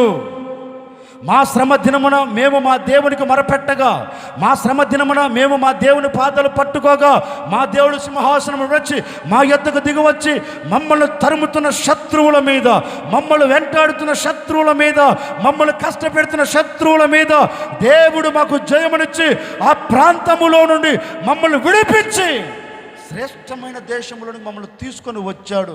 ఇప్పుడు మాకు బాధలు లేవు, సంతోషకరంగా మేము సాగి వెళుతున్నాం అని ఇశ్రాయేలు నోట ఆ మాట రాగలుగుతుందని. ఓ సేవకుడిగా నా ముగింపు మాటలుగా నేను కూడా మీతో చెప్పాలి అనుకున్న మాట ఏంటంటే, నిజమే, ఇశ్రాయేలీలు 430 సంవత్సరాలు చాలా కష్ట పరిస్థితులు నిలిచిపోయారు. వారి సంగతి అట్ట పక్కన పెడదాం. జనవరి 1వ తేదీ నుండి ఈ ఏప్రిల్ 21వ తేదీ వరకు ఎంత కష్టాన్ని చూస్తూ వస్తున్నావో ఒకసారి ఆలోచించు. జనవరి 1వ తేదీ నుండి ఈ క్షణం వరకు ఎంత వేదన పడుతూ వస్తున్నావో ఒకసారి ఆలోచించు. కట్టుకున్నవాడు అర్థం చేసుకోలేక, కట్టుకున్న భార్య అర్థం చేసుకోలేక, కడుపున పుట్టిన బిడ్డలు బిడ్డలుగా లేక గడ్డలుగా మార్చబడి, ఒకవేళ నీ కంట కన్నీరు కారుస్తూ ఈనాటి వరకు ప్రశాంతత లేక ఇశ్రాయేలు 430 సంవత్సరాలు కన్నీరు కార్చినట్లుగా ఈనాటి వరకు నువ్వు కన్నీరు కారుస్తూ వచ్చావేమో. ఏ విషయంలో నీ కంట కన్నీరు కలుగుతుందో, ఏ శ్రమ కలిగి నీ వేదనను చూస్తున్నావో, ఏ శ్రమ కలిగి నీ ఇబ్బందుల కొలిమిలో అలాగే కాల్చబడుతున్నావో, ఏ శ్రమ కలిగి అలాగే వేదనతో కుమిలిపోతున్నావో, ఏ శ్రమ కలిగి అలాగే సతికిలబడిపోయావో, ఈ శ్రమల మధ్య నుంచి నేను బయటికి రాలేను, ఈ శ్రమల మధ్య నుంచి నేను తప్పించబడలేను, ఇక ఈ శ్రమే నన్ను ఏలుబడి చేస్తుంది, ఈ శ్రమలోనే ఇక నా జీవితాన్ని నేను ముగించుకొని వెళ్ళాలి అని ఒకవేళ ఆలోచనలతో ఈ మాటలు వింటున్నావేమో, నా తల్లిదండ్రులారా, మీకే నా దేవుడు శుభవార్త చెప్పబోతూ ఉన్నాడు. మీకే నా దేవుడు మాట ఇస్తున్నాడు. మీతోనే నా దేవుడు మాట్లాడుతూ ఉన్నాడు. నిశ్చయముగా ఏ విషయములో ఓదార్పు లేక, ఏ శ్రమల మధ్యలో నీవు కాల్చబడుతూ కన్నీరు కారుస్తూ ఈ మాటలు వింటున్నావు, నిశ్చయముగా నా ప్రభు చెప్పకనే చెబుతూ ఉన్నారు.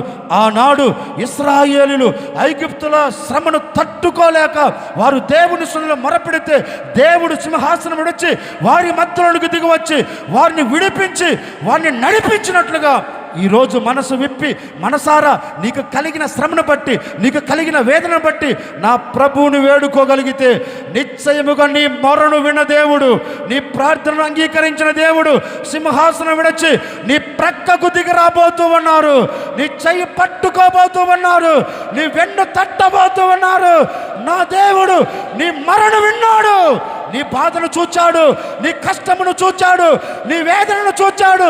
చూచిన దేవుడు నీతో చెప్పకనే చెబుతూ ఉన్నాడు, నేనే నిన్ను ఓదార్చబోతూ ఉన్నాడు, నేనే నీ కన్నీరు తుడిచివేయబోతూ ఉన్నాడు, నేనే నీ ఎద్దకు దిగవచ్చు ఉన్నాడు, నేనే నీ వెన్ను తట్టబోతూ ఉన్నాడు, నేనే నిన్ను విడిపించబోతూ ఉన్నాడు.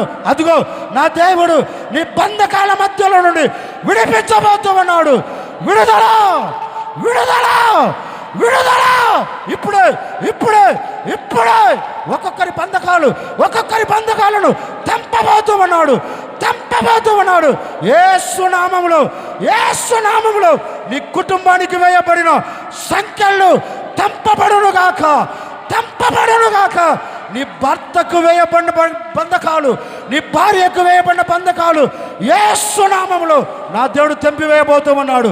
ఇక ఓదార్పే, ఇక ఓదార్పే, ఓదార్పే. ఓదార్చగలిగిన దేవుడు నీ ప్రక్క నిలిచి ఉన్నాడు. అదుగో అదుగో నీ చేయి పట్టుకోబోతూ ఉన్నాడు. ఆయన హస్తాలతో నీ కన్నీరు తుడిచివేయబోతూ ఉన్నాడు. భయపడకు. ఎవరు నిన్ను ఓదార్చినా ఓదార్చకపోయినా నేను ప్రకటించే యేసు, నేను ప్రకటించే యేసు నీ కంట కన్నీరు రాకుండా తుడిచివేయబోతూ ఉన్నాడు, తుడిచివేయబోతూ ఉన్నాడు. ఇశ్రాయేలు మధ్యలోకి దిగి వచ్చిన దేవుడు ఈ ఆరాధనలో ఒక్కొక్కరి పక్షమున ఉండుటకు, ఒక్కొక్కరితో నడుచుటకు నా ప్రభువు దిగి వచ్చి ఉన్నారు, దిగి వచ్చి ఉన్నారు. దిగి వచ్చిన ఆయన మిమ్మల్ని విడిపించబోతూ ఉన్నాడు. విడిపించిన ఆయన మిమ్మల్ని నడిపించబోతూ ఉన్నాడు. ఇక ఓదార్పు బాటలో నడిపించబోతూ ఉన్నాడు. ఓదార్పుతో మిమ్మల్ని నడిపించబోతూ ఉన్నాడు. ఓదార్పును ఇచ్చి నా దేవుడు మిమ్మల్ని ముందుకు తీసుకొని వెళ్ళబోతూ ఉన్నాడు. ఇక నీ కుటుంబంలో కష్టం అనే మాట ఉండదు. ఇక నీ కుటుంబంలో కన్నీరు అనే మాట ఉండదు. ఈ కుటుంబంలో శ్రమ అనే మాట ఉండదు. నీ బ్రతుకుల శ్రమ అనే మాట ఉండదు. శ్రమను నా దేవుడు నిర్మూలపరచబోతూ ఉన్నాడు. శ్రమను నా దేవుడు తీసివేయబోతూ ఉన్నాడు. ఆ శ్రమల మధ్యలో నుండి నా దేవుడు మీ కుటుంబాలన్నింటిని బయటికి తీసుకొని రాబోతూ ఉన్నాడు. మీ కుటుంబాలన్నింటిని బయటికి తీసుకొని రాబోతూ ఉన్నారు. ఇది ప్రవచనం, ఇది ప్రవచనం. మీ కుటుంబాలను విడిపించబోతూ ఉన్నాడు. ఇది ప్రవచనం. మీకు ఆనందం కలగబోతూ ఉంది, ఓదార్పు కలగబోతూ ఉంది, ఓదార్పు కలగబోతూ ఉంది. యెహోవా ఇలాగ ఆజ్ఞాపించుచున్నాడు, యెహోవా ఇలాగ సెలవిచ్చుచున్నాడు. నా జనులారా, నా రక్తముతో కడగబడిన నా సంగమా, నీ కుటుంబంలో ఇక మీదట ఓదార్పే, ఓదార్పే, ఓదార్పే. ఓదార్చే దేవుడు నీ కుటుంబంలో ఇక మీదట నిలిచి, నీ కుటుంబంలో ఉండి నడచి మిమ్మల్ని శ్రేష్టమైన చోటికి తీసుకొని వెళ్ళబోతూ ఉన్నారు. విశ్వసించిన వారందరూ, విశ్వసించిన వారందరూ, విశ్వసించిన వారందరూ ప్రభువును స్తుతించండి. నా దేవుడు నా కుటుంబాన్ని విడిపించబోతూ ఉన్నాడు. నా దేవుడు నా భర్తను విడిపించబోతూ ఉన్నాడు. నా దేవుడు నా భార్యను విడిపించబోతూ ఉన్నాడు. నా దేవుడు నా పిల్లలను విడిపించబోతున్నారు. విశ్వసించు, విశ్వసించు. పరిశుద్ధాత్మ దేవుడు అద్భుతం చేయబోతూ ఉన్నాడు. ఇప్పుడే, ఇప్పుడే. అదుగో అదుగో అదుగో ఒక్కొక్కరి మీద, ఒక్కొక్కరి మీద నా దేవుని అభిషేకం, నేను విడిపించే అభిషేకం, నేను తప్పించే అభిషేకం, నీ కంట కన్నీరు కనబడకుండా తుడిచివేసే అభిషేకం. అదుగో అదుగో అదుగో ఆకాశ వాక్యులు నీ కొరకు విప్పాడు, ఆకాశ వాక్యులు నీ కొరకు విప్పాడు. నిన్ను విడిపించగలిగిన దేవాతి దేవుడు నీతో ఉండుటకు ఇష్టపడ్డాడు, నీతో ఉండుటకు ఇష్టపడ్డాడు, నీతో ఉండుటకు ఇష్టపడ్డాడు, కోరుకున్నాడు. కోరుకున్న ఆయన నీతో నిలిచి మిమ్మల్ని అందరినీ గమ్యము చేరునట్లుగా, మీ కుటుంబాలన్నీ స్వర్గసీమలుగా ఉండునట్లుగా, మీ కుటుంబాలని సురక్షితంగా నివసించున్నట్లుగా, మీ కుటుంబాలని ఆనందమును చూచినట్లుగా, మీ కుటుంబాన్ని వెంటాడుతున్న ప్రతి దుఃఖం, మీ కుటుంబాన్ని వెంటాడుతున్న ప్రతి దరిద్రత, మీ కుటుంబాన్ని వెంటాడుతున్న ప్రతి కన్నీలను నా దేవుడు ఎగిరిపోయేటట్లుగా చేయబోతూ ఉన్నాడు. ఎగిరిపోతున్నాయి, ఎగిరిపోతూ ఉన్నాయి. నా దేవుని ఆనందం నీ కుటుంబం మీద నిలిచి ఉండబోతూ ఉంది. నా దేవుని ఓదార్పు నీ కుటుంబం మీద నిలిచి ఉండబోతుంది. ఒక్కొక్కరి మీద, ఒక్కొక్కరి మీద నా దేవుని ఓదార్పు నా దేవుడు నిలబెట్టునుగాక, నా దేవుడు నిలిపి మిమ్మల్ని నడిపించునుగాక. ఏ విషయములో ఓదార్పు పొందక, ఏ శ్రమల మధ్యలో నువ్వు నలపబడుతూ, ఏ శ్రమల మధ్యలో నువ్వు వేదన పడుతూ, ఏ శ్రమల మధ్యలో నీవు కన్నీరు కారుస్తున్నావో, ఇదిగో నా ప్రభు ఈరోజు నీతో చెప్పకుండా చెబుతూ ఉన్నాడు. నీవు పడి ఉన్న స్థితి ఏదో నా ప్రభు చూచాడు. నీవు శ్రమపరచబడుతున్న శ్రమను నా ప్రభు చూచాడు. నీ కంట కన్నీరు నా ప్రభు చూచాడు. నీ గుండెలో వేదనను నా ప్రభు చూచాడు.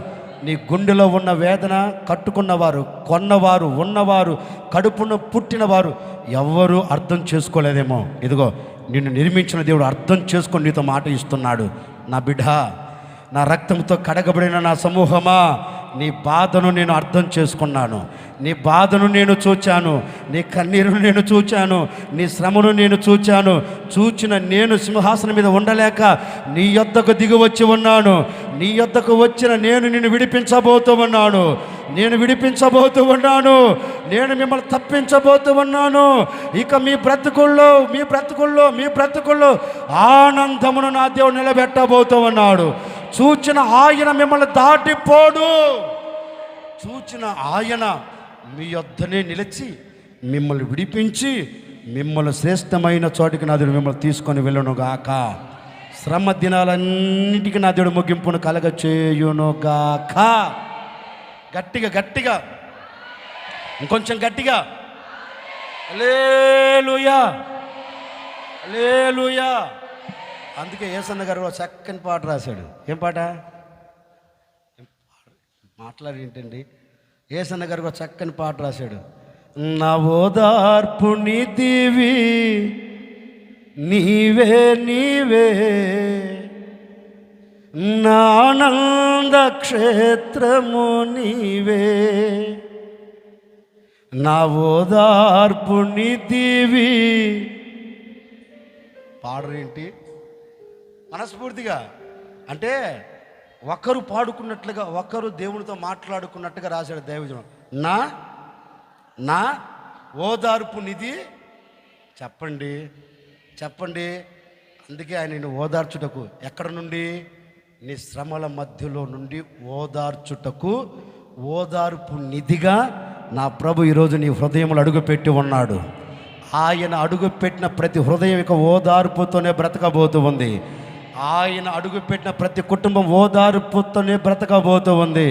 సేవకు నిండు మనసుతో కోరుకుని మిమ్మల్ని ఆశీర్వదిస్తున్నానండి.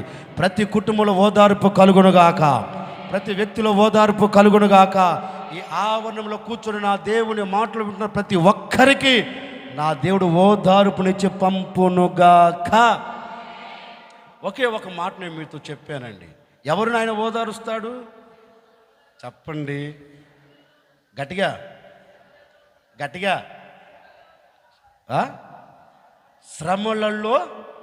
శ్రమలలో ఉన్న వారందరికీ ఆయన ఏం చేయబోతున్నాడు? శ్రమను తీసివేసి ఓదార్పును ఇచ్చి శ్రేష్టమైన చోట ఉండుటకు ఆయన మిమ్మల్ని నడిపించబోతూ ఉన్నాడు. అక్కడ శ్రమల మధ్య నుంచి తప్పించి ఎక్కడికి తీసుకుని వెళ్ళాడు ఆయన వారిని? వాగ్దానం చేయబడిన, అంటే సంతృప్తి కలిగిన దేశం, ఆనందకరమైన దేశం. నేను కూడా కోరుకుంటున్నానండి, ఈ శ్రమల మధ్యలో మీ కుటుంబాలన్నిటినీ నా దేవుడు విడిపించి విడుదల కలగ చేసి మిమ్మల్ని అందరినీ ఎక్కడికి తీసుకుని వెళ్ళబోతున్నా తెలుసా? మళ్ళీ విడిచిపెట్టి శ్రమలోకి కాదు, విడిచి వచ్చిన కన్నీరులోనికి కాదు. ఎక్కడ? ఇక మీదట మీకంట కన్నీరు లేకుండా సంతోషము కలిగిన చోటకి మీ కుటుంబాలన్నిటిని నా ప్రభు తీసుకొని వెళ్ళునుగాక. మీ శ్రమల మధ్యలోంచి నా దేవుడు మిమ్మల్ని తప్పించునుగాక. మీ శ్రమల మధ్యలోంచి నా దేవుడు మీకు ఓదార్పును కలగ చేయునుగాక.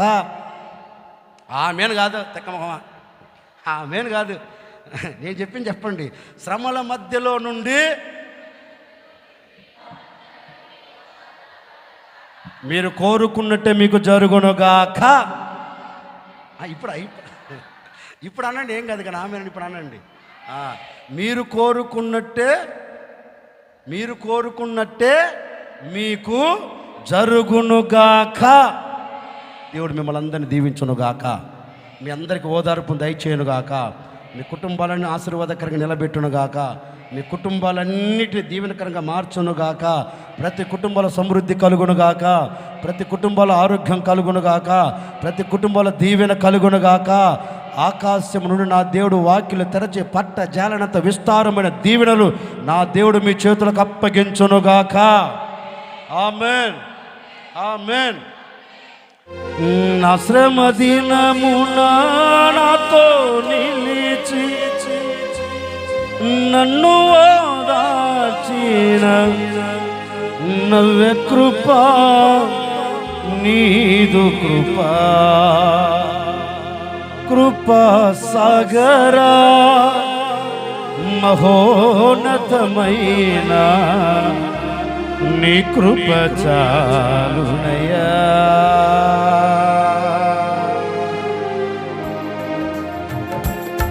కృపా కృపా సజీవులతో నన్ను నిలిపినది నీ కృపా.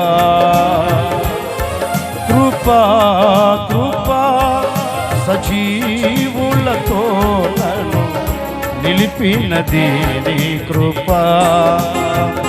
నా శ్రమ దినమున నాతో నిలిచి నన్ను ఓదార్చిన నవ్వే కృపా, నీదు కృపా. నా శ్రమ దినమున నాతో నిలిచి నన్ను ఓదార్చిన నవ్వే కృపా, నీదు కృపా. కృపా సాగరా మహోన్నతమైన నీ కృప చాలునయ్యా. శాశ్వతమైన నీ ప్రేమతో నన్ను ప్రేమించిన శ్రీకరుడా, నమ్మకమైన నీ సాక్షినైనే నీ దివ్య సన్నిధిలో నన్ను దిగిపోని.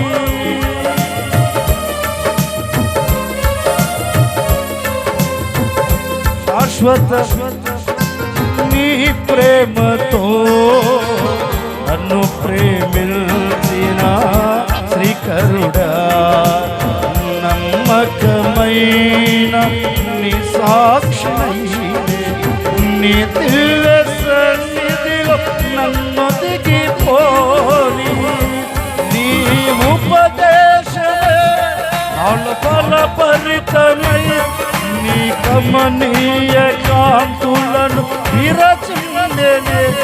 నీ ఉపదేశమే నాలో ఫలభరితమై నీ కమనీయ కాంతులను విరచిందెనే. నీ మహిమను ప్రకటింప నన్ను నిలిపెను.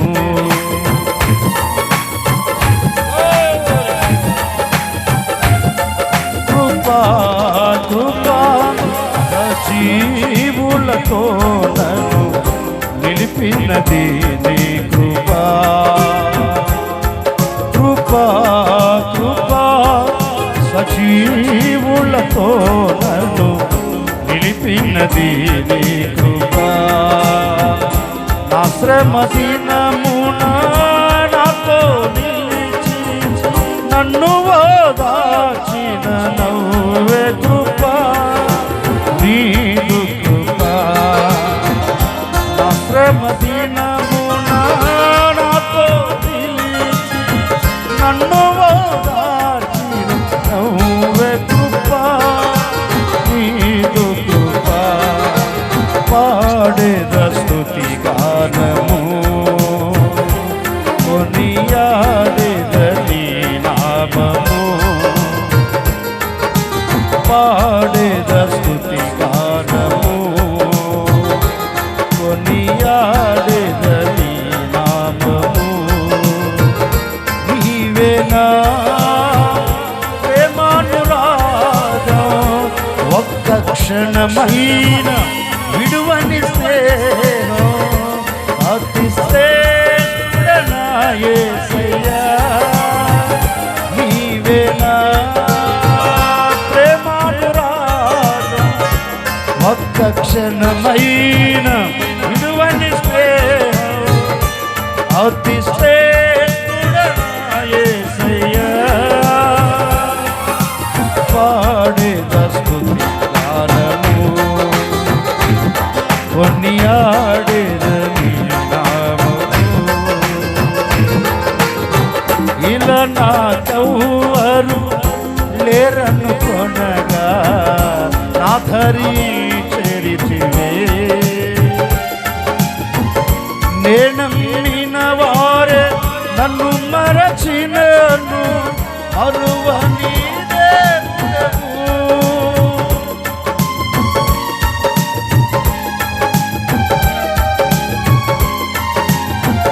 ఇలా నాకెవ్వరు లేరని కొనగా ఆఖరి చేరితివే. ఏ నమ్మిన వారు నన్ను మరచినను మరువని దేవుడవు. నీ ఆశలే నాలో చిగురించెను, నీ వాక్యమే నన్ను బ్రతికించెను. నీ ఆశ అందరూ యేసయ్యతో చెబుదాం. నీ ఆశలే నాలో చిగురించెను, నీ వాక్యమే నన్ను బ్రతికించెను. నీ అనుబంధము నాకానందమే. యూదా గోత్రపు గోధుమ సింహమా, నీతో నిత్యము విజయహాసమే. యూదా గోత్రపు గోధుమ సింహమా, నీతో నిత్యము విజయహాసమే. ఈ పరిచర్యలో మహిమానందము, నీ పరిచర్యలో మహిమానందమే. కృపా సాగరా మహోన్నతమైన నీ కృప చాలునయ్యా. కృపా సాగరా మహోన్నతమైన నీ కృప చాలునయ్యా. నా శ్రమ దినమున నాతో నిలిచి నన్ను ఓదార్చిన నవ్వే కృపా, నీదు కృపా. నా శ్రమ దినమున నాతో నిలిచి నన్ను ఓదార్చిన నవ్వే కృపా, నీదు కృపా. నా శ్రమ దినమున నాతో నిలిచి నన్ను ఓదార్చిన నవ్వే కృపా, నీదు కృపా. కృపా సాగరా మహోన్నతమైన నీ కృప చాలునయ్యా, నీ కృప చాలునయ్యా. యేసయ్యా నీ కృప చాలునయ్యా. కృపా సాగరా యేసయ్యా.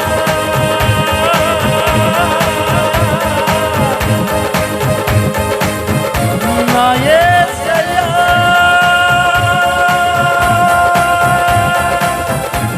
యేసయ్యా.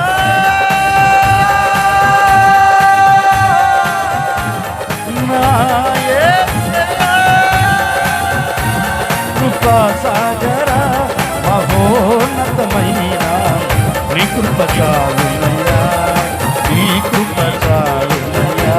యేసయ్యా నీ కృప చాలునయ్యా, నీ కృప చాలునయ్యా. యేసయ్యా నీ కృప చాలునయ్యా, నీ కృప చాలునయ్యా. నా శ్రమ దినమున నాతో నిలిచి నన్ను ఓదార్చి నవ్వే కృప, నీదు కృప. ఇదిగో ఈ స్థలములో నుండి నువ్వు తిరిగి వెళుతూ ఉండగా నీ శ్రమ ఇక్కడ విడిచిపెట్టబోతూ ఉన్నావు. నీ శ్రమ ఇక్కడ ముగింపు కలగబోతూ ఉంది. నా దేవుని ఓదార్పు చేత పట్టుకొని నువ్వు తిరిగి వెళ్ళబోతూ ఉన్నావు. నా దేవుడు ఆ విధముగా మీ కుటుంబాలను ఓదార్చబోతూ ఉన్నావు.